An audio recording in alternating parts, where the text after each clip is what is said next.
नमस्कार। आज वैशाख मास के शुक्ल पक्ष की सप्तमी उपरांत अष्टमी तिथि शुरू हो रही है। रविवार का दिन है। आज के दिन की खास बात यह है कि आज पुष्य नक्षत्र योग बना हुआ है। रविवार का दिन है तो रवि पुष्य नक्षत्र ये कहा जाता है।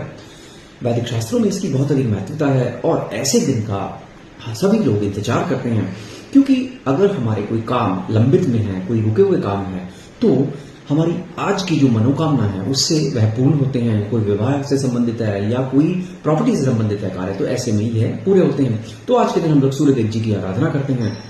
साथ ही साथ आज अग्नि नक्षत्रम के दिन शुरू हो रहे हैं, तो ऐसे में सूर्यदेव जी की आराधना करते हैं और साथ साथ मरुगन की आराधना करते हैं। मरुगन अर्थात भगवान कार्तिकेय जी से हैं, भगवान महादेव जी और पृथ्वी पार्थिव जी के सुपुत्र, इनकी हम आराधना करते हैं।